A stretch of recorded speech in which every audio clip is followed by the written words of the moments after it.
बंधुगण देखंतु एई वीडियो रे हमें +3 सेकंड सेमेस्टर ही गला आपण माने जदी देखंतु ओडिया रो UG PG UGC NET exam ही गला जेआरएफ एग्जाम ही गला समस्त एग्जाम पई हेल्प करिवो एही वीडियोटी। तो एथिरे कोन आमे क्वेश्चन करिवो देखंतु एथिरे हमें हमर स्वभाव कवि गंगाधर मेहेरकर देखंतु काव्य कविता संपर्क रे क्वेश्चन करिबा जो थरे कि आपण को लॉन्ग क्वेश्चन रे भी हेल्प करिवो। जदि आपण माने शॉर्ट क्वेश्चन रो एग्जाम देबा पई जाउछंती ताले शॉर्ट क्वेश्चन रे भी हेल्प करिवो। तो हमें बहुत सारा क्वेश्चन आपण माने करिया पई जाउछु माने देखंतु एथिरे में गोटे क्वेश्चन करिबा आ सही रिलेटेड आ क्वेश्चन कोन आसी परिबो ताहा भी हमें डिस्कशन करिया पई जाउछि मु एही वीडियो रे। तो वीडियो को कंप्लीटली देखिबे बहुत ही इंपोर्टेंट और बहुत ही गुरुत्वपूर्ण जदरा कि आपण को क्वेश्चन जहां भी पचारू आपण माने इजीली करि पाइबे। तो चलंतु देरी न करी कि हमें क्वेश्चन नंबर 1 को जीवा ता पूर्वरु गोटे मोटिवेशन रही छै देखंतु आपनक पई नै कि आसी छी जोटा कि बहुत ही इंपोर्टेंट और बहुत ही गुरुत्वपूर्ण। देखंतु कोन रही छै विफलता एक आह्वान याकू ग्रहण करो कोन अभाव देखो एवं याकू उन्नत करो जे पर्यंत तुम सफल न हुओ तुमरो निद छाड़ो युद्ध क्षेत्र छाड़ो नहीं तुम पलायन करो किछि न करी खुशी नहीं जो माने चेष्टा करती से माने केबे हार मानती नहीं। तो देखंतु असफलता एक चुनौती है स्वीकार करो क्या कमी रह गई देखो और सुधार करो जब तक ना सफल हो नींद चैन को त्यागो तुम संघर्ष का मैदान मत छोड़ो भागो तुम कुछ किए भी नहीं जय जयकार नहीं होती कोशिश करने वालों की कभी हार नहीं होती। तो ये जिनिस ही लिखा है बंधुगण लाइक और शेयर बनता है। तो चलंतु देरी न करिके हम क्वेश्चन नंबर 1 को करिबा बहुत ही बढ़िया बहुत ही सुंदर। तो चलंतु देरी न करिके हम क्वेश्चन नंबर 1 को जीवा बहुत ही सुंदर क्वेश्चन और बहुत ही इंपोर्टेंट क्वेश्चन अटे। तो चलंतु देरी न करिके हम क्वेश्चन नंबर 1 कोन पचारि छी सेटा करिबा। तो देखंतु क्वेश्चन नंबर 1 हमको पचारि छी देखंतु एटा +3 सेकंड सेमेस्टर रे अछि आपण माने पाइ जिवे ओएसओयू रो देखंतु बीओडी 3 ब्लॉक 2 रे यूनिट 2 ए रही छी गंगाधर को देखंतु काव्य कविता। तो क्वेश्चन नंबर 1 कोन पचारि छी देखंतु क्वेश्चन नंबर 1 हमको पचारि छी देखंतु हमरो स्वभाव कवि गंगाधर मेहेर हमरो स्वभाव कवि गंगाधर मेहेर क्वेश्चन नंबर 1 देखंतु देखंतु क्वेश्चन नंबर 1 कोन पचारि छी स्वभाव कवि गंगाधर मेहेर केबे आ केउ ठारे जन्म ग्रहण करिथिले बोली पचारि छी क्वेश्चन नंबर 1। जदि आपनको क्वेश्चन दिया जिवो ताले उत्तर कोन करिवे देखंतु जदि हम देखिबा स्वभाव कवि गंगाधर मेहेर एथिरे आ क्वेश्चन कोन पचारि बचनी छथि से केउ परिवार रे जन्म ग्रहण करिथिले ताले यार सठिक उत्तर कोन करिवे बहुत ही इंपोर्टेंट जिनिस तंतु बायो बा भुलिया परिवार रे जन्म ग्रहण करिथिले मन रखिबे तंतु बायो बा भुलिया बहुत ही इंपोर्टेंट भुलिया परिवार रे जन्म ग्रहण करथिले। तो ये बहुत ही इंपोर्टेंट और बहुत ही गुरुत्वपूर्ण अटे मन रखिबे बहुत ही सुंदर क्वेश्चन।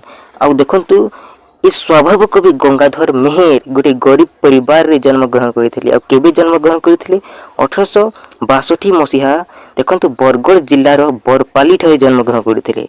जदि आपनकु डेट भी पचारिबो तो केमती करिवे देखंतु 1862 मसीहा अगस्त मास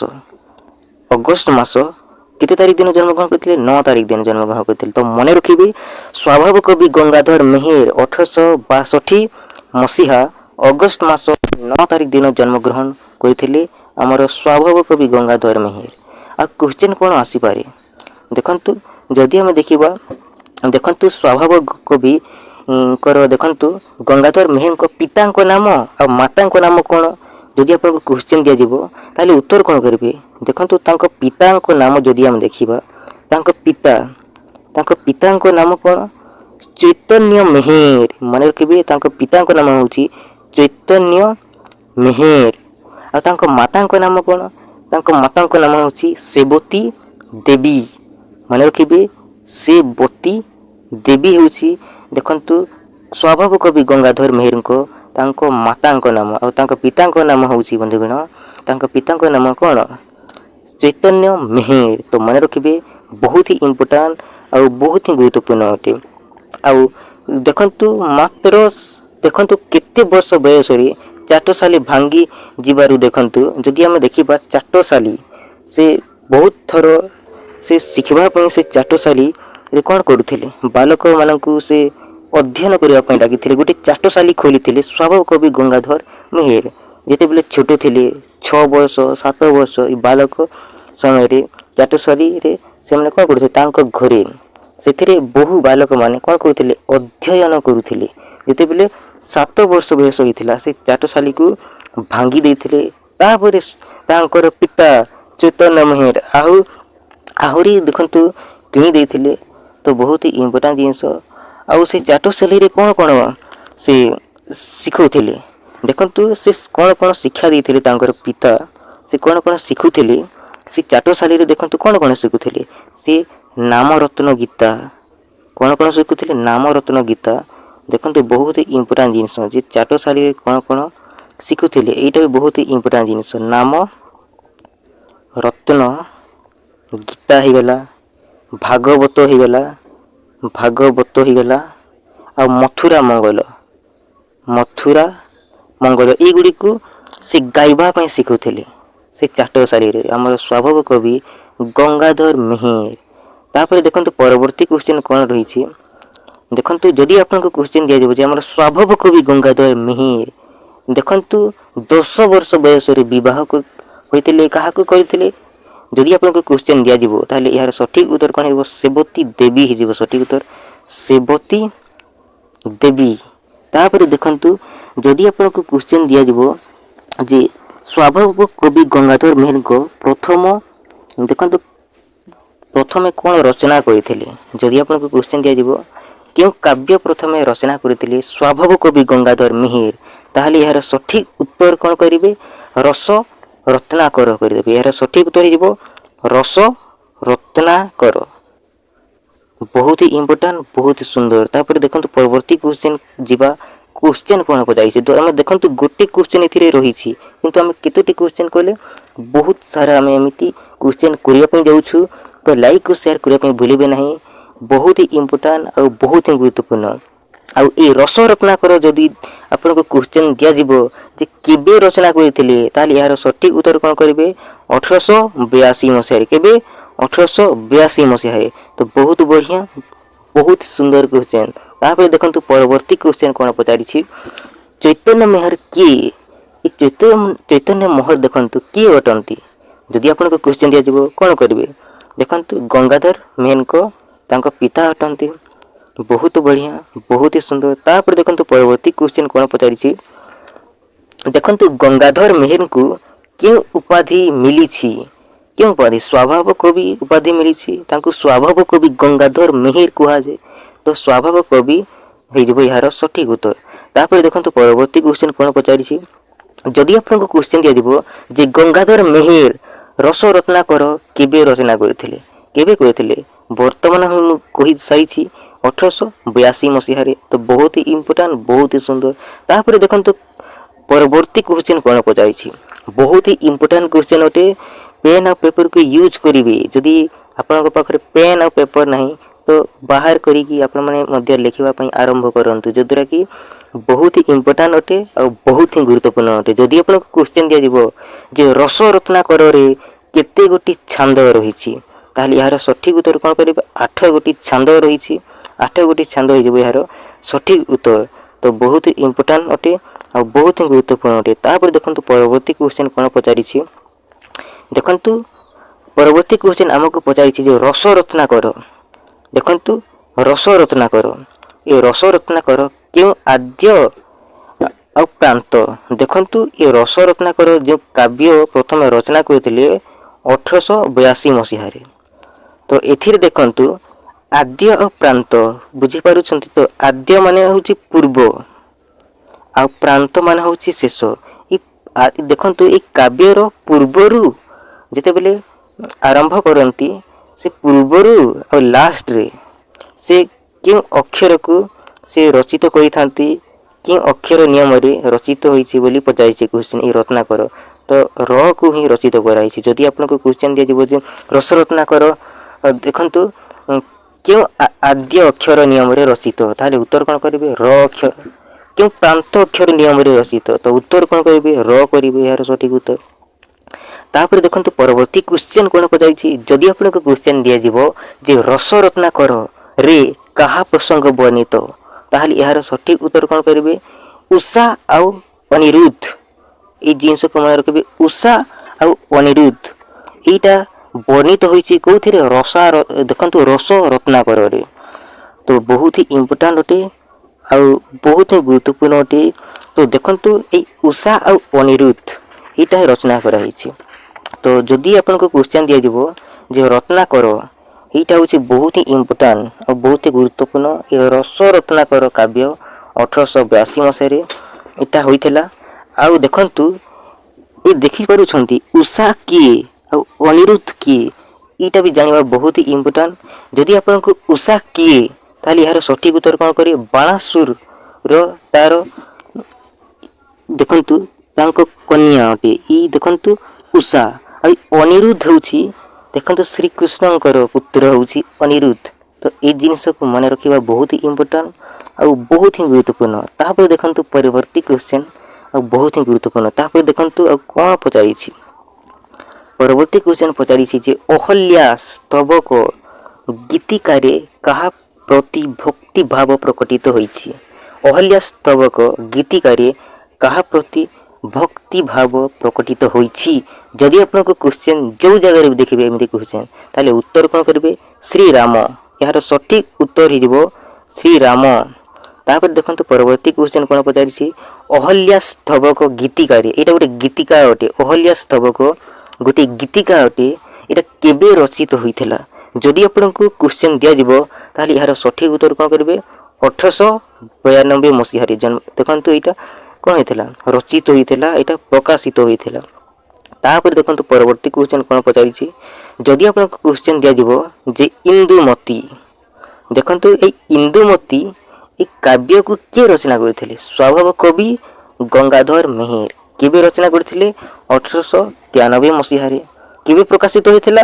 1894 ମସିହାରେ ଏଇଟା ପ୍ରକାଶିତ ହୋଇଥିଲା। ତ ଏହାର ସଠିକ୍ ଉତ୍ତର କ'ଣ ହେଇଯିବ? ଇନ୍ଦୁମତୀ କେବେ ରଚିତ ହୋଇଥିଲା? ଇନ୍ଦୁମତୀ କାବ୍ୟ କେବେ ରଚିତ ହୋଇଥିଲା? ତ ଏହାର ସଠିକ୍ ଉତ୍ତର ହେଇଯିବ 1894 ମସିହାରେ। ତାପରେ ଦେଖନ୍ତୁ ଏଥିରେ ଦେଖନ୍ତୁ କ୍ୱେଶ୍ଚନ୍ କ'ଣ ପଚାରିବ ଆଉ ଇମ୍ପୋର୍ଟାଣ୍ଟ କ୍ୱେଶ୍ଚନ୍ ଆଉ କ'ଣ ରହିଛି ଇନ୍ଦୁମତୀ କାବ୍ୟରେ। ଦେଖନ୍ତୁ ଏଇ ଇନ୍ଦୁମତୀ କାବ୍ୟ ଦେଖନ୍ତୁ କେଉଁ ରାଗରେ ଏଇଟା ଲିଖିତ ହୋଇଛି? ଯଦି ଆପଣଙ୍କୁ କ୍ୱେଶ୍ଚନ୍ ଦିଆଯିବ ତାହେଲେ ଏହାର ସଠିକ୍ ଉତ୍ତର କ'ଣ ହେଇଯିବ? ବଙ୍ଗଲା ଶ୍ରୀ। ଏହାର ସଠିକ୍ ଉତ୍ତର ହେଇଯିବ ବଙ୍ଗଲା ଶ୍ରୀ ହେଇଯିବ ଏହାର ସଠିକ୍ ଉତ୍ତର। ବହୁତ ହି ଇମ୍ପୋର୍ଟାଣ୍ଟ ଆଉ ବହୁତ ହି ଗୁରୁତ୍ୱପୂର୍ଣ୍ଣ ଅଟେ। ତାପରେ ଆଉ କ୍ୱେଶ୍ଚନ୍ କ'ଣ ପଚାରିବ ନା, ଏଇ ଇନ୍ଦୁମତୀ କାବ୍ୟ ଦେଖନ୍ତୁ କେତେ ଭାଗରେ ବିଭକ୍ତ? ଯଦି ଆପଣଙ୍କୁ କ୍ୱେଶ୍ଚନ୍ ଦିଆଯିବ ଦୁଇ ଭାଗରେ, ଗୋଟିଏ ଭାଗ ହେଉଛି ପୂର୍ବ ଭାଗ ଆଉ ଗୋଟିଏ ଭାଗ ହେଉଛି ଦେଖନ୍ତୁ ଉତ୍ତର ଭାଗ ବୋଲି କୁହାଯାଏ। ତ ଏଇ ଜିନିଷକୁ ମନେ ରଖିବେ, ବହୁତ ହି ଇମ୍ପୋର୍ଟାଣ୍ଟ ଆଉ ବହୁତ ହି ଗୁରୁତ୍ୱପୂର୍ଣ୍ଣ ଅଟେ। ତାପରେ ଦେଖନ୍ତୁ ଆଉ କ'ଣ କ'ଣ ରହିଛି ଏଥିରେ ଇମ୍ପୋର୍ଟାଣ୍ଟ ଜିନିଷ ରହିଛି, ବହୁତ ହି ଇମ୍ପୋର୍ଟାଣ୍ଟ ଜିନିଷ ରହିଛି। ତାପରେ ଦେଖନ୍ତୁ ପରବର୍ତ୍ତୀ କ୍ୱେଶ୍ଚନ୍କୁ ଯିବା, କ'ଣ କ'ଣ ପଚାରିଛି। ତ ଦେଖନ୍ତୁ ଯଦି ଆପଣଙ୍କୁ କ୍ୱେଶ୍ଚନ୍ ଦିଆଯିବ ଦେଖନ୍ତୁ କାଳିଦାସଙ୍କ କେଉଁ କାବ୍ୟ ଅନୁସରଣରେ ଗଙ୍ଗାଧର ମେହେର ଇନ୍ଦୁମତୀ କାବ୍ୟ ରଚନା କରିଛନ୍ତି? ତ ଦେଖନ୍ତୁ ମହାକବି କାଳିଦାସ। ଯଦି ଆପଣଙ୍କୁ କ୍ୱେଶ୍ଚନ୍ ଦିଆଯିବ ଯେ ରଘୁବଂଶମ ଏଇ କାବ୍ୟର ରଚୟିତା କିଏ, ତାହେଲେ ଏହାର ସଠିକ୍ ଉତ୍ତର କ'ଣ କରିବେ? ମହାକବି କାଳିଦାସ ରଚନା କରିଥିଲେ ଏଇ ରଘୁବଂଶମ କାବ୍ୟକୁ। ଆଉ ଏଇ ରଘୁବଂଶମ କାବ୍ୟରୁ କିଏ କାବ୍ୟ ରଚନା କରିଥିଲେ, ଏଇଟାକୁ ଅନୁସରଣ କରି ଏଇ ରଘୁବଂଶମ କାବ୍ୟରୁ କିଛି କିଛି ଜିନିଷକୁ ଆଣିକି କିଏ ରଚନା କରିଛନ୍ତି? ଯଦି ଆପଣଙ୍କୁ କ୍ୱେଶ୍ଚନ୍ ଦିଆଯିବ ତାହେଲେ ଏହାର ଉତ୍ତର କ'ଣ କରିବେ? ଦେଖନ୍ତୁ ଏହାର ସଠିକ୍ ଉତ୍ତର କ'ଣ ହେଇଯିବ? ସ୍ୱଭାବ କବି ଗଙ୍ଗାଧର ମେହେର। ତ ଆମକୁ କ୍ୱେଶ୍ଚନ୍ କ'ଣ ପଚାରିଛି? ଦେଖନ୍ତୁ ଆମକୁ କ୍ୱେଶ୍ଚନ୍ ପଚାରିଛି ଯେ କାଳିଦାସଙ୍କ କେଉଁ କାବ୍ୟରୁ ଦେଖନ୍ତୁ ଅନୁସରଣ କରି ଗଙ୍ଗାଧର ମେହେର ଇନ୍ଦୁମତୀ କାବ୍ୟ ରଚନା କରିଛନ୍ତି? ତ ଏହାର ସଠିକ୍ ଉତ୍ତର କ'ଣ ହେଇଯିବ? ରଘୁବଂଶ। ଏହାର ସଠିକ୍ ଉତ୍ତର ହେଇଯିବ ରଘୁବଂଶମ।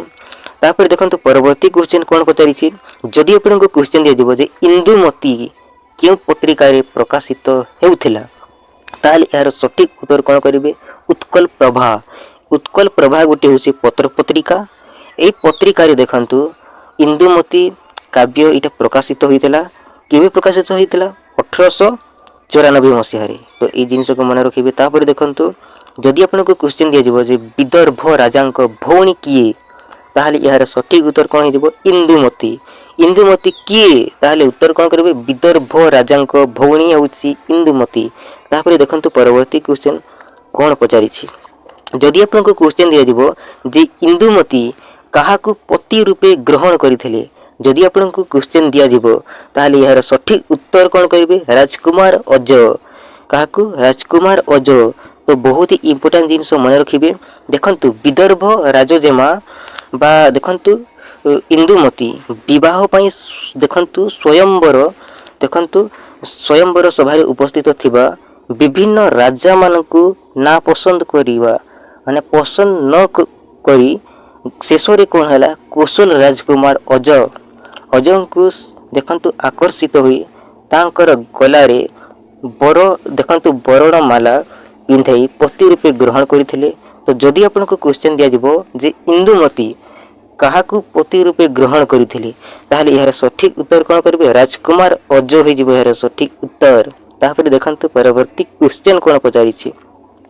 देखंतु परवर्ती क्वेश्चन हमको पचारि छी जे अज आ इंदुमती को पुत्र किए। तार जदि आपनको क्वेश्चन दिया जिवो ताहले यार सठिक उत्तर कोन करिवे देखंतु दशरथ होई जिवो यार सठिक उत्तर। अज आ इंदुमती को पुत्र होउछंती किए अज होई जिवो यार सठिक उत्तर। बहुत बढ़िया क्वेश्चन और बहुत सुंदर क्वेश्चन। तो चलंतु परवर्ती क्वेश्चन देखंतु परवर्ती क्वेश्चन हमको कोन पचारि छी। हमको परवर्ती क्वेश्चन पचारि छी जे देखंतु गंगाधर मेहेर केबे उत्कल देखंतु उत्कल लक्ष्मी रचना करिथिले। जदि आपनको क्वेश्चन दिया जिवो उत्कल लक्ष्मी एटा केबे रचना करिथिले 1895 मसीह रचना करिथिले गंगाधर मेहेर। हमर स्वभाव कवि गंगाधर मेहेर उत्कल लक्ष्मी रचना करिथिले। आ एटा ओडिसा रो समस्तंकर घरे घरे एटा थिला। तो बहुत ही इंपोर्टेंट जिनिस मन रखिबे। बहुत ही इंपोर्टेंट जिनिस ए उत्कल लक्ष्मी ओडिसा रो पहाड़ पर्वत नदी शेष महानदी ही गला सबू को नहीं कि हमर देखंतु स्वभाव कवि गंगाधर मेहेर रचना करिसंती प्रकृतिर वर्णना प्रकृतिर सौंदर्य को नहीं कि एटा को वर्णना करिसंती हमर कविवर देखंतु हमर गंगाधर मेहेर स्वभाव कवि गंगाधर मेहेर देखंतु बहुत ही इंपोर्टेंट और बहुत ही गुरुत्वपूर्ण उत्कल लक्ष्मी यही काव्य को रचना करिसंती 1895 मसीह रे। तो एथिरे देखंतु जदि आपनको क्वेश्चन दिया जिवो जे एथिरे कोन सूचना मिली थाए ए देखंतु ए उत्कल लक्ष्मी आपण देखि पारुछंती उत्कल लक्ष्मी एक काव्य रे कोन सूचना मिली थे देश प्रीति जाति प्रीति प्रकृति प्रीति रे सूचना मिली थे। ए देखंतु एक काव्य रे तो मन रखिबे बहुत ही इंपोर्टेंट और बहुत ही गुरुत्वपूर्ण अटे। तापर देखंतु परवर्ती क्वेश्चन कोन पचारि छी हमको। परवर्ती क्वेश्चन को जिबा जदि आपनको क्वेश्चन दिया जिवो जे उत्कल लक्ष्मी केबे पूर्णांग रचना भाबे प्रकाशित होला केबे पूर्णांग रचना भाबे प्रकाशित होला ताली यार सठिक उत्तर कोन हेबो 1914 करिवे केते करिवे 1914 करिवे पूर्णांग रचना भाबे एटा प्रकाशित होइथला 1914 मसीहा रे। तापर देखंतु परवर्ती क्वेश्चन हमको कोन पचारि छी देखंतु जदि आपनको क्वेश्चन पचारिबो जे उत्कल रो ऐतिहासिक देखंतु ऐतिह्य रचनामूलक काव्यर नाम कोन उत्कल रो ऐतिह्य रचनामूलक काव्यर नाम कोन ताले उत्तर कोन करिवे उत्कल लक्ष्मी करी एटा ओडिसा रो ऐतिह्य रचनामूलक गोटे काव्य अटे उत्कल लक्ष्मी। तो मन रखिबे बहुत ही इंपोर्टेंट और बहुत ही गुरुत्वपूर्ण अटे हमर स्वभाव कवि गंगाधर मेहेर करो। तो देखंतु ए काव्य जदि हम देखिबा घरे घरे ओडिसा रो प्राकृतिक सुषमा प्रतिफलन होई से माने देखंतु उत्कल लक्ष्मी को स्वागत करिया पई सुसज्जित होई पाइछंती। देखंतु तापर देखंतु कोन कोन रही छी क्वेश्चन परवर्ती क्वेश्चन देखंतु किचक बध महाभारत किं पर्वर अंतर्गत जदि आपनको क्वेश्चन दिया जिवो ताहले यार सठिक उत्तर कोन करिवे जदि आपनको क्वेश्चन दिया जिवो जे कीचक बध देखि पारुछन्ते कीचक बध महाभारत अटे एटा गोटे महाभारत रो देखंतु केउ पर्व रो एटा देखंतु एटा गोटे काव्य अटे कीचक बध होउची गोटे काव्य स्वभाव कवि गंगाधर मेहेरकर एटा देखंतु केबे रचित होइतला 1903 मसीहा रे 1903 मसीहा एटा रचना करिथिले आ एटा केबे प्रकाशित होइतला एटा 1904 मसीहा रे प्रकाशित होइतला कीचक बध एई काव्यटी। तो जदि आपन क्वेश्चन दिया जिवो जे कीचक बध महाभारत रो के पर्वर अंतर्गत ताले यार सठिक उत्तर हिजबो विराट पर्व हिजबो यार सठिक उत्तर हिजबो विराट पर्व। तापर देखंतु ए कीचक बध रो स्वर्ग संख्या केते कीचक बध रो स्वर्ग संख्या केते बोली पचारिछि जदि आपन क्वेश्चन दिया जिवो ताले यार सठिक उत्तर कोन करिवे एथिरे केतोटी संख्या स्वर्ग रहिछि केतोटी स्वर्ग रहिछि ताले यार सठिक उत्तर हिजबो 7 गोटी स्वर्ग रहिछि 7 हिजबो यार सठिक उत्तर कीचक बध एटा 7 गोटी स्वर्ग रहिछि। तापर देखंतु परवर्ती क्वेश्चन कोन पचारिछि जदि आपन क्वेश्चन दिया जिवो जदि आपन क्वेश्चन दिया जिवो आपन को देखंतु को क्वेश्चन देछि देखंतु कीचक बध केबे रचित होइतला एटा रचित होइतला 1904 मसीहा रे देखंतु एटा रचित होइतला 1903 मसीहा रे आ एटा प्रकाशित होइतला 1904 मसीहा रे। तो एई जिनिस को मन रखिबे 1904 मसीहा रे। तापर देखंतु कोन कोन रही छी बहुत ही इंपोर्टेंट जिनिस आ कीचक बध जदि हम देखिबा ए कीचक बध ए देखंतु भारतीय नारी रो मर्यादा आ प्रतिभक्ति सेवा आ त्यागर ज्वलंत उदाहरण होउची ए कीचक बध काव्य। तो एथिरे कोन रही छी एथिरे कोन वर्णना कराई छी इस संपर्क रे भी जानिबा बहुत ही इंपोर्टेंट। आपण माने जानितबे कीचक इरा गोटे ना अटे कीचक आ गोटे ना देखंतु सौरंद्री आपण माने सुनि छन्ते कि नहीं सौरंद्री।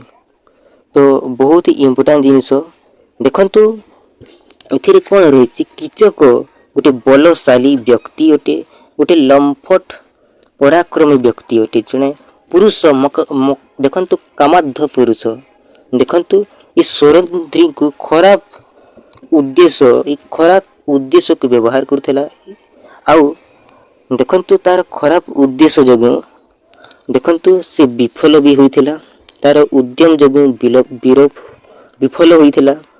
तो देखंतु जेमिति से देखंतु कीचक जेमिति सौरंद्री को जेमिति देखिला तांकर आकर्षित होला तार सौंदर्य रे आकर्षित होला आ ये देखंतु ई सौरंद्री किए जदि आपन को क्वेश्चन दिया जेबो ताले यार सठिक उत्तर कोन करे द्रौपदी करिवे सठिक उत्तर हिजबो द्रौपदी हेउचंती हमर सौरंद्री। आ देखंतु आ कोन मन रखिबे तो ये कोन करिथिला ना जेमिति गोटे दिन देखिथिला सौरंद्री को तो ये आकर्षित होइथिला तांको सौंदर्य रे आउ तांको देखंतु तांकर मंद उद्देश्य रे जगु तांकर उद्देश्य कोन थिला मंद उद्देश्य थिला ए कीचकर उद्देश्य थिला मंद। तो तांको देखंतु व्यवहार करिवा द्वारा से विफल होइथिले। तो ए कीचक देखंतु जदि हम देखिबा कीचकर मंद उद्देश्य को जानी गला हमर सौरंद्री जानी करी से कोन कला ये सौरंद्री कोन कला ये काहाकू जणैला भीम को सहाय्य नेला मन रखिबे भीम आपण जानि छंती कि नहीं भीम को कहिला कोन कहिला देखंतु तांको सब किछि कहिदेला तापरे देखंतु बहुत इंपोर्टेंट जिनिस अछि एथिरे कोन होई छी ना देखंतु कीचक को भीम पूरा बद्ध करि देई छी कीचक को भीम पूरा बद्ध कर देइछि। तो देखंतु कीचकर कामना वासना हे गला हेबा पूर्वरु देखंतु सौरिंद्री को लज्जा बा मर्यादा तांको छिटा लागिया पूर्वरु कीचक को कोन कर दिया हिछि बद्ध कर दिया हिछि। तो मन रखिबे बहुत ही इंपोर्टेंट जिंस एथिरे कोन रही छंती ना एथिरे पुरुष जने रही छै नायक कहि परिबे आपण कीचक बध रो नायक होउछंती कीचक ये जने पुरुष अटे आ सौरिंद्री ସୌରନ୍ଧ୍ରୀ ନାହିଁ, ସୌରିନ୍ଦ୍ରୀ, ସୌରିନ୍ଦ୍ରୀ। ତ ଏଇଟା ହେଉଛି ପୁରୁଷ, ଏଇଟା ହେଉଛି ଜଣେ ସ୍ତ୍ରୀ। ତ ଏଇଟାକୁ ମନେ ରଖିବେ, ବହୁତ ଇମ୍ପୋର୍ଟାଣ୍ଟ, ବହୁତ ହିଁ ଗୁରୁତ୍ୱପୂର୍ଣ୍ଣ ଅଟେ। ତାପରେ ଦେଖନ୍ତୁ, ଯଦି ଆପଣଙ୍କୁ ଆହୁରି କ୍ୱେଶ୍ଚନ୍ ଦିଆଯିବ, କ'ଣ କ'ଣ ଦେଇଛି ଦେଖନ୍ତୁ ଏଥିରେ। ଦେଖନ୍ତୁ, ଯଦି ଆପଣଙ୍କୁ କ୍ୱେଶ୍ଚନ୍ ଦିଆଯିବ ଯେ ଏଇ କୀଚକ ବଧ ଏଇ କାବ୍ୟରେ କେତୋଟି ସ୍ୱର୍ଗ ରହିଛି, ସଠିକ୍ ଉତ୍ତର ହେଇଯିବ 7 ଗୋଟି ସ୍ୱର୍ଗ ରହିଛି। କେତେଟି ସ୍ୱର୍ଗ ରହିଛି? 7 ଗୋଟି ସ୍ୱର୍ଗ ରହିଛି। ତାପରେ ଦେଖନ୍ତୁ କ'ଣ କ'ଣ ରହିଛି, ବହୁତ ଇମ୍ପୋର୍ଟାଣ୍ଟ ଜିନିଷ ଆଉ ବହୁତ ଗୁରୁତ୍ୱପୂର୍ଣ୍ଣ ଜିନିଷ ରହିଛି। ଦେଖନ୍ତୁ କ'ଣ କ'ଣ ରହିଛି। ଦେଖନ୍ତୁ, କାହା ଉପରେ କୀଚକର ଲୋଲୁପ ଦୃଷ୍ଟି ପଡ଼ିଥିଲା। ଯଦି ଆପଣଙ୍କୁ କ୍ୱେଶ୍ଚନ୍ ଦିଆଯିବ କାହା ଉପରେ ତାଙ୍କର ଆକୃଷ୍ଟ ହୋଇଥିଲା, ତାହେଲେ କାହା ଉପରେ ତାଙ୍କର ସୌନ୍ଦର୍ଯ୍ୟକୁ ଦେଖି ଆକୃଷ୍ଟ ହୋଇଥିଲା। ଯଦି ଆପଣଙ୍କୁ କ୍ୱେଶ୍ଚନ୍ ଦିଆଯିବ, ତାହେଲେ ସଠିକ୍ ଉତ୍ତର କ'ଣ କରିବେ? ସୌରିନ୍ଦ୍ରୀ କରିବେ। ଉତ୍ତର କ'ଣ କରିବେ? ସୌରିନ୍ଦ୍ରୀ। ଯଦି ଆପଣଙ୍କୁ କ୍ୱେଶ୍ଚନ୍ ଦିଆଯିବ ଏହି ସୌରିନ୍ଦ୍ରୀ କିଏ, ତାହେଲେ ଏହାର ସଠିକ୍ ଉତ୍ତର କ'ଣ କରିବେ? ଦ୍ରୌପଦୀ କହିବେ। ସଠିକ୍ ଉତ୍ତର ଦ୍ରୌପଦୀ। ତାପରେ ଦେଖନ୍ତୁ ପରବର୍ତ୍ତୀ କ୍ୱେଶ୍ଚନ୍ କ'ଣ ପଚାରିଛି। ଦେଖନ୍ତୁ, ଚତୁରତାର ସହ ଯୁଧିଷ୍ଠିର ସୌରିନ୍ଦ୍ରୀଙ୍କୁ ଦ୍ୱିତୀୟ ସ୍ୱାମୀ କରିବା ପାଇଁ କହିଛନ୍ତି। ଏହି ଦ୍ୱିତୀୟ ସ୍ୱାମୀ କିଏ? ଯଦି ଆପଣଙ୍କୁ କ୍ୱେଶ୍ଚନ୍ ଦିଆଯିବ, ତାହେଲେ ସଠିକ୍ ଉତ୍ତର କ'ଣ କରିବେ? ଏହାର ସଠିକ୍ ଉତ୍ତର ହେଉଛନ୍ତି କିଏ? ଦ୍ୱିତୀୟ ସ୍ୱାମୀ ହେଉଛନ୍ତି ଭୀମ। ତ ବହୁତ ଇମ୍ପୋର୍ଟାଣ୍ଟ, ବହୁତ ହିଁ ଗୁରୁତ୍ୱପୂର୍ଣ୍ଣ। ତାପରେ ଦେଖନ୍ତୁ, ଯଦି ଆପଣଙ୍କୁ କ୍ୱେଶ୍ଚନ୍ ଦିଆଯିବ ଯେ କିଏ ସୌରିନ୍ଦ୍ରୀ ବେଶରେ ନୃତ୍ୟ ପରେ କୀଚକଙ୍କୁ ଉପେକ୍ଷା କରି ରହିଥିଲେ, ତାହେଲେ ଏହାର ସଠିକ୍ ଉତ୍ତର ହେଇଯିବ ଭୀମ ହେଇଯିବ। ଏହାର ସଠିକ୍ ଉତ୍ତର ହେଇଯିବ ଭୀମ। ଯଦି ଆପଣଙ୍କୁ କ୍ୱେଶ୍ଚନ୍ ଦିଆଯିବ ଯେ ଗଙ୍ଗାଧର ମେହେର ପ୍ରଣୟ ବଲ୍ଲରୀ କେବେ ରଚନା କରିଥିଲେ, ବହୁତ ଇମ୍ପୋର୍ଟାଣ୍ଟ। ଏ ପ୍ରଣୟ ବଲ୍ଲରୀ ଗୋଟିଏ କ'ଣ? ଏଇଟା ହେଉଛି ବନ୍ଧୁଗଣ ଗୋଟିଏ କାବ୍ୟଟେ। ତ ଏଇଟା କେବେ ଦେଖନ୍ତୁ ରଚନା ହୋଇଥିଲା 1915 ମସିହାରେ। କେବେ? 1915 ମସିହାରେ। ଏଇ ଜିନିଷକୁ ମନେ ରଖିବେ, ବହୁତ ଇମ୍ପୋର୍ଟାଣ୍ଟ ଆଉ ବହୁତ ଗୁରୁତ୍ୱପୂର୍ଣ୍ଣ। ତାପରେ ଦେଖନ୍ତୁ ଏଥିରେ କ'ଣ କ'ଣ ରହିଛି ନା, ପ୍ରଣୟ ବଲ୍ଲରୀ ଯଦି ଆମେ ଦେଖିବା, ବହୁତ ଇମ୍ପୋର୍ଟାଣ୍ଟ ଜିନିଷ। ଏଥିରେ ଦେଖନ୍ତୁ ଆପଣମାନେ, ଯଦି ଆପଣଙ୍କୁ କ୍ୱେଶ୍ଚନ୍ ଦିଆଯିବ ଯେ ଅଭିଜ୍ଞାନ ଶାକୁନ୍ତଳମ୍, ଆପଣମାନେ ଜାଣିଛନ୍ତି ଅଭିଜ୍ଞାନ ଶାକୁନ୍ତଳମ୍, ଏହାର ଦେଖନ୍ତୁ ରଚୟିତା କିଏ? କାଳିଦାସ। ଅଭିଜ୍ଞାନ ଶାକୁନ୍ତଳମ୍ ହେଉଛି ଗୋଟିଏ ନାଟକ। ଏହାର ଦେଖନ୍ତୁ ଏହାର ରଚୟିତା ହେଉଛନ୍ତି କାଳିଦାସ, ମନେ ରଖିବେ। ଆଉ ଯଦି ଆପଣଙ୍କୁ କ୍ୱେଶ୍ଚନ୍ ଦିଆଯିବ ଯେ ପ୍ରଣୟ ବଲ୍ଲରୀ କାବ୍ୟ କେତୋଟି ସ୍ୱର୍ଗକୁ ନେଇକି ଏଇଟା ଗଠିତ ହୋଇଛି, ତାହେଲେ ଏହାର ସଠିକ୍ ଉତ୍ତର ହେଇଯିବ 7 ହେଇଯିବ। ସଠିକ୍ ଉତ୍ତର ହେଇଯିବ 7 ଗୋଟି ସ୍ୱର୍ଗକୁ ନେଇକି ଏଇଟା ଗଠିତ ହୋଇଛି, ରଚିତ ହୋଇଛି। ଦେଖନ୍ତୁ ଏଇ ପ୍ରଣୟ ବଲ୍ଲରୀ କାବ୍ୟରେ କେତୋଟି ସ୍ୱର୍ଗ ରହିଛି? 7 ଗୋଟି ସ୍ୱର୍ଗ ରହିଛି। ତ ଏଇ 7 ଗୋଟି ସ୍ୱର୍ଗକୁ କ'ଣ କ'ଣ ନାଁ ଦେଇଛନ୍ତି ଆମର କବିବର। ଦେଖନ୍ତୁ ଆମର ସ୍ୱଭାବ କବି ଗଙ୍ଗାଧର ମେହେର କ'ଣ କ'ଣ ନାଁ ଦେଇଛନ୍ତି ଦେଖନ୍ତୁ, ମନେ ରଖିବେ, ବହୁତ ଇମ୍ପୋର୍ଟାଣ୍ଟ। ନମ୍ବର 1ରେ ପ୍ରଣୟାଙ୍କୁର, ତାପରେ ପ୍ରଣୟ ପଲ୍ଲବ, ତାପରେ ପ୍ରଣୟ ପ୍ରସୂନ, ତାପରେ ପ୍ରଣୟ ସୌରଭ, ତାପରେ ପୁଷ୍ପକୀଟ, ତାପରେ ପ୍ରଣୟ ଫଲ, ତାପରେ ପ୍ରଣୟ ଛାୟା। ଏମିତି ନାଁ ଦେଇଛନ୍ତି ଆମର ଗଙ୍ଗାଧର ମେହେର। ତାପରେ ଦେଖନ୍ତୁ କ୍ୱେଶ୍ଚନ୍ ଆମର କ'ଣ ରହିଛି। ଦେଖନ୍ତୁ ପରବର୍ତ୍ତୀ କ୍ୱେଶ୍ଚନ୍ ଆମକୁ ପଚାରିଛି ଯେ ପ୍ରଣୟ ବଲ୍ଲରୀ କାବ୍ୟ କାଳିଦାସଙ୍କ କେଉଁ କାବ୍ୟ ଅନୁସରଣରେ ରଚିତ। ଯଦି ଆପଣଙ୍କୁ କ୍ୱେଶ୍ଚନ୍ ଦିଆଯିବ, ତାହେଲେ ଉତ୍ତର କ'ଣ କରିବେ? ଅଭିଜ୍ଞାନ ଶାକୁନ୍ତଳମ୍। ଆଉ ଏଇ ଅଭିଜ୍ଞାନ ଶାକୁନ୍ତଳମ୍ ରଚୟିତା କିଏ? ଯଦି ଆପଣଙ୍କୁ କ୍ୱେଶ୍ଚନ୍ ଦିଆଯିବ, ତାହେଲେ ଏହାର ସଠିକ୍ ଉତ୍ତର କ'ଣ କରିବେ? ମହାକବି କାଳିଦାସ କହିଦେବେ। ମହାକବି କାଳିଦାସ ହେଇଯିବ ଏହାର ସଠିକ୍ ଉତ୍ତର। ତାପରେ ଦେଖନ୍ତୁ ପରବର୍ତ୍ତୀ କ୍ୱେଶ୍ଚନ୍, ପ୍ରଣୟ ବଲ୍ଲରୀର ସ୍ୱର୍ଗ ସଂଖ୍ୟା କେତେ? ଯଦି ଆପଣଙ୍କୁ କ୍ୱେଶ୍ଚନ୍ ଦିଆଯିବ, ତାହେଲେ ଉତ୍ତର କ'ଣ କରିବେ? 7 ଗୋଟି ସ୍ୱର୍ଗ ରହିଛି, ଯେଉଁଥିରେ ଦେଖନ୍ତୁ ସ୍ୱଭାବ କବି ଗଙ୍ଗାଧର ମେହେର ସେ କ'ଣ କ'ଣ ନାଁ ଦେଇଛନ୍ତି? ପ୍ରଣୟାଙ୍କୁର, ପ୍ରଣୟ ପଲ୍ଲବ, ପ୍ରଣୟ ପ୍ରସୂନ, ପ୍ରଣୟ ସୌରଭ, ପୁଷ୍ପକୀଟ, ପ୍ରଣୟ ଫଲ, ପ୍ରଣୟ ଛାୟା, ଏମିତି ନାଁ ଦେଇଛନ୍ତି। 7 ଗୋଟି ସ୍ୱର୍ଗ ରହିଛି। ତାପରେ ଦେଖନ୍ତୁ ଯଦି ଆପଣଙ୍କୁ କ୍ୱେଶ୍ଚନ୍ ଦିଆଯିବ ଯେ ପ୍ରଣୟ, ଦେଖନ୍ତୁ ପ୍ରଣୟ ବଲ୍ଲରୀ, ଏ ପ୍ରଣୟ ବଲ୍ଲରୀ କେଉଁ ରାଗରେ ରଚିତ? ତାହେଲେ ସଠିକ ଉତ୍ତର କ'ଣ କରିବେ? ବଙ୍ଗଲାଶ୍ରୀ। ଏଇଟା ବଙ୍ଗଲାଶ୍ରୀ ରାଗରେ ରଚିତ ହୋଇଛି এই କାବ୍ୟଟି। ଦେଖନ୍ତୁ ଗଙ୍ଗାଧର ମେହେରଙ୍କ এই ପ୍ରଣୟ ବଲ୍ଲରୀ କାବ୍ୟଟି। ତାପରେ ଦେଖନ୍ତୁ ପରବର୍ତ୍ତୀ କ୍ୱେଶ୍ଚନ୍ କ'ଣ ପଚାରିଛି?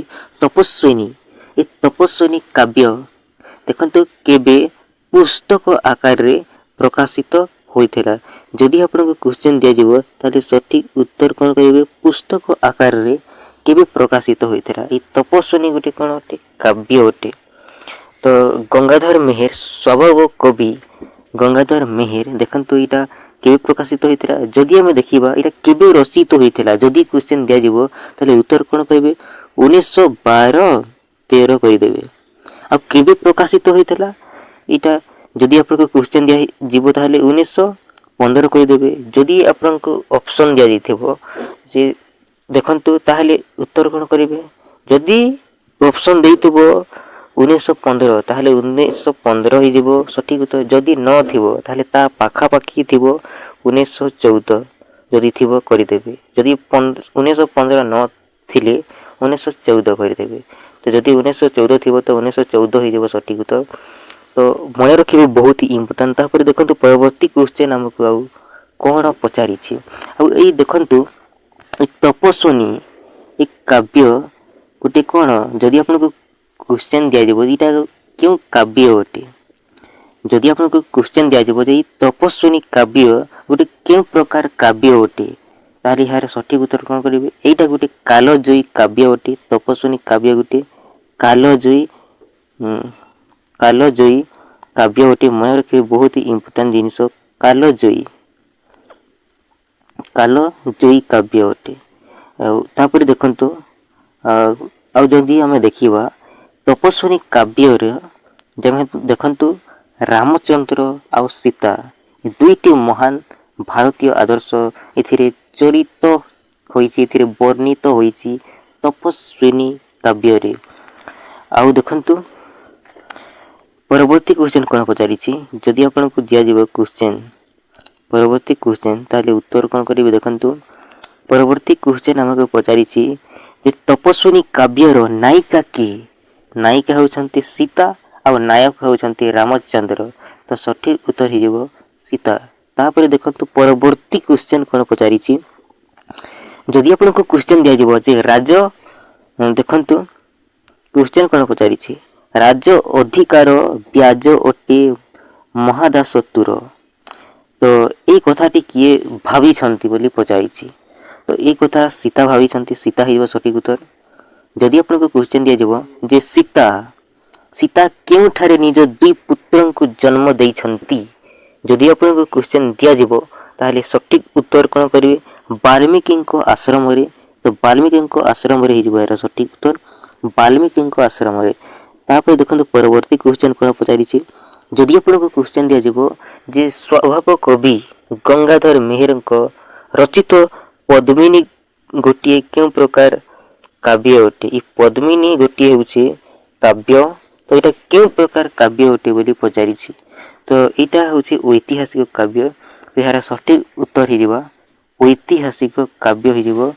ଏଇଟା କେବେ ରଚିତ ହୋଇଛି ଯଦି ଆପଣଙ୍କୁ କ୍ୱେଶ୍ଚନ୍ ଦିଆଯିବ ତାହେଲେ ଏହାର ସଠିକ ଉତ୍ତର କ'ଣ କରିବେ? 1910 ମସିହାରେ ଏଇଟା ରଚିତ ହୋଇଛି ପଦ୍ମିନୀ।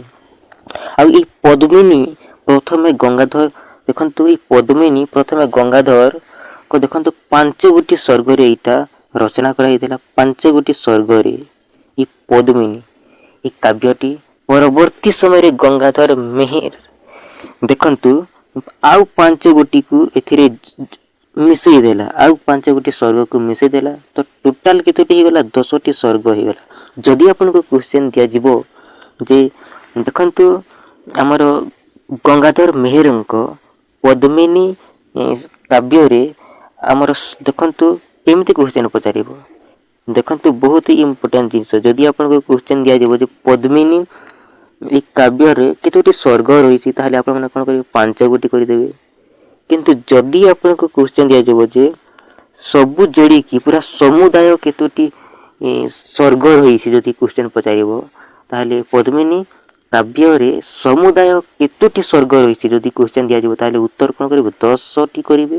ଯଦି କେବଳ ପଦ୍ମିନୀ କାବ୍ୟରେ କେତୋଟି ପଚାରିଛି କେତୋଟି ପଚାରିବ ତାହେଲେ ଉତ୍ତର କ'ଣ କରିବେ କେତୋଟି ସ୍ୱର୍ଗ ରହିଛି ଯଦି ପଚାରିବ ତାହେଲେ 5ଟି କରିଦେବେ। ତ ସଠିକ୍ ଉତ୍ତର ହେଇଯିବ। ଆଉ ଦେଖନ୍ତୁ ଏଇ ଗଙ୍ଗାଧର ମେହେରଙ୍କ ରଚିତ ପଦ୍ମିନୀ ଗୋଟେ କେଉଁ ପ୍ରକାର କାବ୍ୟ ଅଟେ? ଏଇଟା ଗୋଟେ ଐତିହାସିକ କାବ୍ୟ ଅଟେ ପଦ୍ମିନୀ କାବ୍ୟଟି। ତ ଐତିହାସିକ ହେଇଯିବ ଏହାର ସଠିକ୍ ଉତ୍ତର। ତାପରେ ଦେଖନ୍ତୁ ଏଇ ପଦ୍ମିନୀ କିଏ ଯଦି ଆପଣଙ୍କୁ କ୍ୱେଶ୍ଚନ୍ ଦିଆଯିବ ତାହେଲେ ସଠିକ୍ ଉତ୍ତର କ'ଣ କରିବେ ରାଜା ଭୀମସିଂହଙ୍କ ପତ୍ନୀ ହେଉଛନ୍ତି ପଦ୍ମିନୀ। ତ ଏଇ ପଦ୍ମିନୀ ତାପରେ ଦେଖନ୍ତୁ ପରବର୍ତ୍ତୀ କ୍ୱେଶ୍ଚନ୍ କ'ଣ ପଚାରିଛି। ତାପରେ ଦେଖନ୍ତୁ ଗଙ୍ଗାଧର ମେହେର କବିତା କଲ୍ଲୋଳ କେବେ ରଚନା କରିଥିଲେ? ଗଙ୍ଗାଧର ମେହେର ଦେଖନ୍ତୁ ଆଉ ଦେଖନ୍ତୁ ଏଥିରେ କ'ଣ କ'ଣ ରହିଛି। ଏଇ ପଦ୍ମିନୀ ହେଉଛନ୍ତି ଦେଖନ୍ତୁ ଭୀମସିଂହଙ୍କ ତାଙ୍କର ପତ୍ନୀର ନାଁ ହେଉଛି ପଦ୍ମିନୀ। ଆଉ ଦେଖନ୍ତୁ ଚିତ୍ତୋର ନଗରର ରାଜା ହେଉଛନ୍ତି ଏ ଭୀମସେନ ଦେଖନ୍ତୁ ଭୀମସେନ ଦେଖନ୍ତୁ ଭୀମସିଂହ ମନେ ରଖିବେ ଭୀମସିଂହ କରିଦେବେ ଭୀମସିଂହ। ତ ଏଇ ଭୀମସିଂହ ଦେଖନ୍ତୁ ଚିତ୍ତୋର ନଗରର ରାଜା ଅଟନ୍ତି ଆଉ ତାଙ୍କର ପତ୍ନୀ ହେଉଛନ୍ତି ପଦ୍ମିନୀ। ତ ଦେଖନ୍ତୁ ଏ ପଦ୍ମିନୀଙ୍କୁ ଦେଖିକି କିଏ ଆକୃଷ୍ଟ ହୋଇଗଲେ? ଏ ସୁନ୍ଦରୀ ଏ ପତ୍ନୀକୁ ଦେଖିକି ଆକୃଷ୍ଟ ହୋଇଗଲେ ଦିଲ୍ଲୀର ସମ୍ରାଟ ଆଲାଉଦ୍ଦିନ ଖିଲଜି। ଦିଲ୍ଲୀର ସମ୍ରାଟ କିଏ ଥିଲେ? ଆଲାଉଦ୍ଦିନ ଖିଲଜି ଥିଲେ। ଆଉ ସେ କ'ଣ କରିଥିଲେ ନା ଆଲାଉଦ୍ଦିନ ଖିଲଜି କ'ଣ କରିଥିଲେ ତାଙ୍କୁ ଅପହରଣ କଲେ। ଆଉ ତାହାର ଯେଉଁ ଘଟଣା ଥିଲା ନା ଯେଉଁ ଘଟିଥିଲା ଅପହରଣ କରିବା ସମୟରେ ଯେଉଁ ଘଟଣା ଥିଲା ତାକୁ ନେଇକି ଏ କାବ୍ୟଟି ରଚିତ ହୋଇଛି ପଦ୍ମିନୀ। ତାକୁ ନେଇକି ଏଇ କାବ୍ୟର ନାଁ ଦିଆହେଇଛି ପଦ୍ମିନୀ। ତ ଏଇ ଜିନିଷକୁ ମନେ ରଖିବେ ବହୁତ ଇମ୍ପୋର୍ଟାଣ୍ଟ ଆଉ ବହୁତ ହି ସୁନ୍ଦର। ତାପରେ ଦେଖନ୍ତୁ ପରବର୍ତ୍ତୀ କ୍ୱେଶ୍ଚନ୍ ଆମକୁ କ'ଣ ପଚାରିଛି ଯିବା ପରବର୍ତ୍ତୀ କ୍ୱେଶ୍ଚନ୍। ଦେଖନ୍ତୁ ଗଙ୍ଗାଧର ମେହେର କବିତା କଲ୍ଲୋଳ କେବେ ରଚନା କରିଥିଲେ? ଯଦି ଆପଣଙ୍କୁ କ୍ୱେଶ୍ଚନ୍ ଦିଆଯିବ ଯେ କବିତା କଲ୍ଲୋଳ ଏଇଟା ଗୋଟେ କ'ଣ ଅଟେ? କବିତା ଅଟେ। ଗୋଟେ କବିତାର ନାଁ ହେଉଛି କବିତା କଲ୍ଲୋଳ। ତ ଯଦି ଆପଣଙ୍କୁ କ୍ୱେଶ୍ଚନ୍ ଦିଆଯିବ ତାହେଲେ ଏହାର ସଠିକ୍ ଉତ୍ତର କ'ଣ କରିବେ? ଏହାର ସଠିକ୍ ଉତ୍ତର ହେଇଯିବ 1912। ଏଇଟା କେବେ ରଚନା କରିଥିଲେ? 1912। ଦେଖନ୍ତୁ ପ୍ରଥମେ 1903ରୁ 1910 ମସିହା ମଧ୍ୟରେ ରଚିତ କବିତା ଗୁଡ଼ିକ ସଂଗୃହୀତ ହେଲା। ମାନେ ଏ ଯେଉଁ ରଚିତ ହୋଇଛି ଦେଖନ୍ତୁ ଏଇ କବିତା କଲ୍ଲୋଳ ଯେଉଁ ରଚିତ କେବେ ହେଲା 1912 ମସିହାରେ। ତାହେଲେ ଏଇଟା ରଚିତ କରିବା ପାଇଁ ସଂଗ୍ରହ କରୁଥିଲେ 1903ରୁ 1910 ମସିହା ଏଇ ମଧ୍ୟରେ ହିଁ ସଂଗ୍ରହ କରିଛନ୍ତି କବିତା କଲ୍ଲୋଳକୁ ରଚନା କରିବା ପାଇଁ। ତ ଏଇଟା କେବେ ପ୍ରକାଶିତ ହେଲା? ଯଦି ଆପଣଙ୍କୁ କ୍ୱେଶ୍ଚନ୍ ଦିଆଯିବ ତାହେଲେ ଉତ୍ତର କ'ଣ କରିବେ? 1912 କରିଦେବେ। 1912 କରିଦେବେ। ବହୁତ ଇମ୍ପୋର୍ଟାଣ୍ଟ ଆଉ ବହୁତ ଗୁରୁତ୍ୱପୂର୍ଣ୍ଣ। ଆଉ ଦେଖନ୍ତୁ 1912 ଏଥିରେ କଲ୍ କରିବା ପାଇଁ ଜାଣିଛନ୍ତି ଏଇଟା ଦେଖନ୍ତୁ ଲାଇନ୍ ବିଲ୍ ମାନେ କ'ଣ କହିବେ ବହୁତ ଇମ୍ପୋର୍ଟାଣ୍ଟ ଜିନିଷ। 1912 ନମ୍ବରରେ କଲ୍ କରିକି କ'ଣ କରନ୍ତି କମେଣ୍ଟ କରିକି ଜଣେଇବେ ଭିଡ଼ିଓ ତଳେ ପଟେ। ତାପରେ ଦେଖନ୍ତୁ କାହା ପାଖକୁ କଲ୍ କରନ୍ତି କମେଣ୍ଟ କରିକି ଜଣେଇବେ ଭିଡ଼ିଓ ତଳେ ପଟେ। ବହୁତ ବଢ଼ିଆ ବହୁତ ସୁନ୍ଦର। ତାପରେ ଦେଖନ୍ତୁ ପରବର୍ତ୍ତୀ କ୍ୱେଶ୍ଚନ୍ କ'ଣ ପଚାରିଛି। ଦେଖନ୍ତୁ କବିତା କଲ୍ଲୋଳରେ କେଉଁ କବିତା ନାହିଁ? ଦେଖନ୍ତୁ କ୍ୱେଶ୍ଚନ୍ କ'ଣ ଦେଇଛି ଦେଖନ୍ତୁ କୃଷକ ସଙ୍ଗୀତ ଦେଇଛି ଉତ୍ତର। ଦେଖନ୍ତୁ କେଉଁ କବିତା ନାହିଁ ପଚାରିଛି। ଆମେ କ'ଣ କରିବା କେଉଁ କବିତା ଅଛି କରିଦେବା। କେଉଁ କବିତା ଅଛି କରିଦେବା ଆମେ। ତ ଏହାର ଉତ୍ତର ଆମେ କରିବା। ତ ଦେଖନ୍ତୁ କବିତା କଲ୍ଲୋଳରେ କେଉଁ କବିତା ଅଛି ତାହେଲେ ଏହାର ସଠିକ୍ ଉତ୍ତର କ'ଣ କରିବ? ଏହାର ସଠିକ୍ ଉତ୍ତର ହେଇଯିବ ବନ୍ଧୁଗଣ ଦେଖନ୍ତୁ ବେଦବ୍ୟାସ। ଗୋଟେ ହେଉଛି ବେଦବ୍ୟାସ ହେଇଗଲା। ତାପରେ 2 ନମ୍ବର ହେଉଛି ଦେଖନ୍ତୁ ଏ ବେଦବ୍ୟାସରେ ଆମର ଗଙ୍ଗାଧର ମେହେର ବେଦବ୍ୟାସ ଦର୍ଶନ ଯାଇ ସେଠାରେ ମନୋରମ ପ୍ରାକୃତିକ ଦୃଶ୍ୟ ଏଗୁଡ଼ିକୁ ସେ ରଚନା କରିଛନ୍ତି। ଆଉ 2 ନମ୍ବରରେ ହେଉଛି ଦେଖନ୍ତୁ ଚନ୍ଦ୍ର ରଜନୀ। ଆଉ ଯଦି ଆମେ ଦେଖିବା ଏଇଥିରେ କ'ଣ କରିଛନ୍ତି ନା ଗଙ୍ଗାଧର ମେହେର ରଜନୀର ଦୃଶ୍ୟକୁ ରାତିର ଦୃଶ୍ୟକୁ ଜଣେ ଭାବୁକର ମନେ ମନେ ଅତି ଚମତ୍କାର ଭାବରେ ସେ ବର୍ଣ୍ଣନା କରିଛନ୍ତି। ଆଉ 3 ନମ୍ବରରେ ବସନ୍ତ ବାସର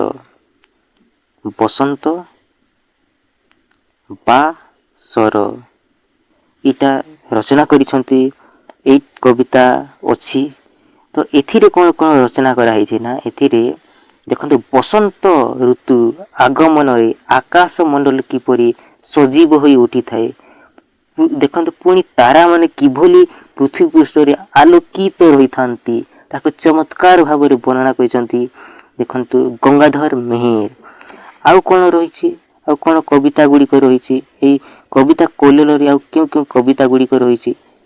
ଆଉ ଗୋଟେ କବିତା ଅଛି ବର୍ଷା ଚିତ୍ର। ଆଉ ଗୋଟେ ହେଉଛି ବର୍ଷା ଚିତ୍ର। ତାହେଲେ ଏଥିରେ କ'ଣ କ'ଣ ବର୍ଣ୍ଣନା କରାଯାଇଛି ଦେଖନ୍ତୁ ବର୍ଷାକାଳୀନ ରାତ୍ରିର ଅପୂର୍ବ ଦୃଶ୍ୟକୁ ଏଥିରେ ବର୍ଣ୍ଣନା କରିଛନ୍ତି। ଦେଖନ୍ତୁ ସ୍ୱଭାବ କବି ଗଙ୍ଗାଧର ମେହେର। ତ ଏହାର ସଠିକ୍ ଉତ୍ତର କ'ଣ ହେଇଯିବ? ଆମେମାନେ କ'ଣ କ'ଣ ଦେଖିଲୁ ବର୍ତ୍ତମାନ ବେଦବ୍ୟାସ ହେଇଗଲା, ଚନ୍ଦ୍ର ରଜନୀ ହେଇଗଲା, ବସନ୍ତ ବାସର, ତାପରେ ବର୍ଷା ଚିତ୍ର। ଦେଖନ୍ତୁ ଆଉ ଏମିତି ଆଉ ବହୁତ ସାରା ରଚନା କରିଛନ୍ତି। ଦେଖନ୍ତୁ ପରବର୍ତ୍ତୀ କ୍ୱେଶ୍ଚନ୍ କ'ଣ ପଚାରିଛି।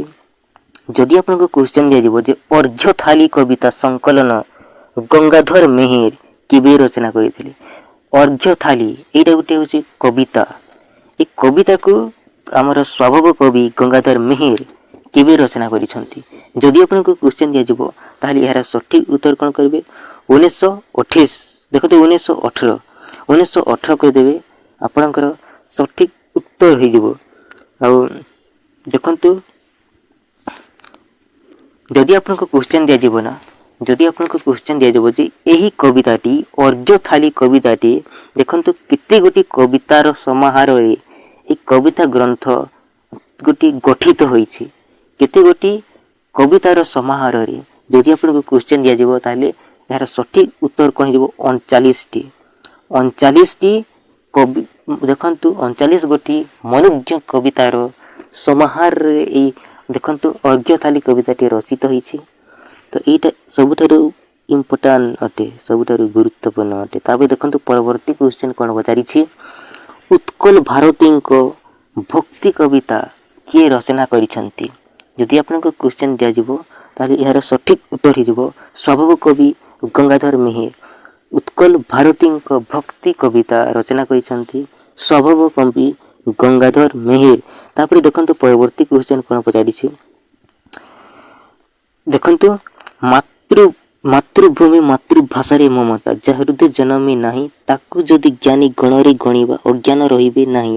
ଏହି ପଂକ୍ତିଟି କେଉଁ କବିତାର। ଯଦି ଆପଣଙ୍କୁ କ୍ୱେଶ୍ଚନ୍ ଦିଆଯିବ ତାହେଲେ ଏହାର ସଠିକ୍ ଉତ୍ତର କ'ଣ କରିବେ। ଏହାର ସଠିକ୍ ଉତ୍ତର ହେଇଯିବ ମାତୃଭୂମି। ଏ ମାତୃଭୂମି କବିତାର ଅଟେ।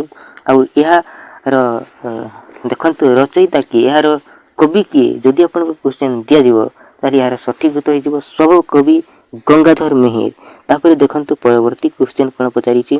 ଗଙ୍ଗାଧର କେଉଁ ଗୀତିକାରେ ମଧୁସୂଦନ ତାଙ୍କ ବ୍ୟକ୍ତିତ୍ୱର ବ୍ୟଞ୍ଜନା କରିଛନ୍ତି। ଯଦି ଆପଣଙ୍କୁ କ୍ୱେଶ୍ଚନ୍ ଦିଆଯିବ ଏମିତି ତାହେଲେ ଏହାର ସଠିକ୍ ଉତ୍ତର କ'ଣ କରିବେ।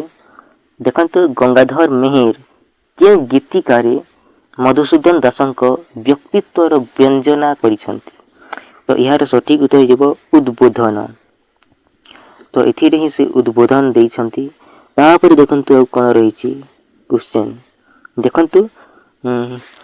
ଦେଖନ୍ତୁ ଗଙ୍ଗାଧର ମେହେର କୃଷକ ସଙ୍ଗୀତ କେବେ ରଚନା କରିଛନ୍ତି। ଏ କୃଷକ ଗୋଟିଏ ହେଉଛି କବିତା, ଗୋଟିଏ ସଙ୍ଗୀତ ଅଟେ। ଏ କୃଷକ ଗୋଟିଏ ସଙ୍ଗୀତ ଅଟେ। କୃଷକ ସଙ୍ଗୀତ ଏଇଟା ଗୋଟେ କବିତା ଅଟେ। କବିତାର ନାଁ ହେଉଛି କୃଷକ ସଙ୍ଗୀତ।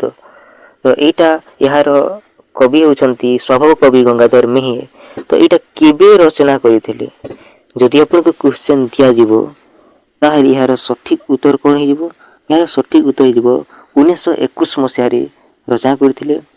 और जदि आपन को क्वेश्चन दिया जीवो जे एई कृषक संगीत ग्रंथ रे देखंतु केते गोटी कविता को नेकी एटा संकलित होईची, केते गोटी कविता को नेकी एटा सृष्टि होईची। जदि आपन को क्वेश्चन दिया जीवो ताली यार सठिक उत्तर कोन हेबो 33 टी कविता को नेकी गोटे कृषक संगीत कविता संकलित होईची।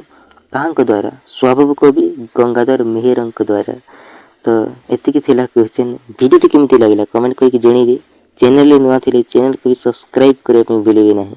आ वीडियो को गोटे लाइक करे पे भूलिबे नाही। आ संग मन को भी मैक्सिमम रे मैक्सिमम शेयर भी करे पे भूलिबे नाही। सो वर्तमान पे एतिकी थैंक यू सो मच। जय हिंद बंधुगण। एतिकी रे रहूची देखंतु एमिति वीडियो आहुरी नहीं कि आसीबी। So thank you so much. जय हिंद बंधुगण।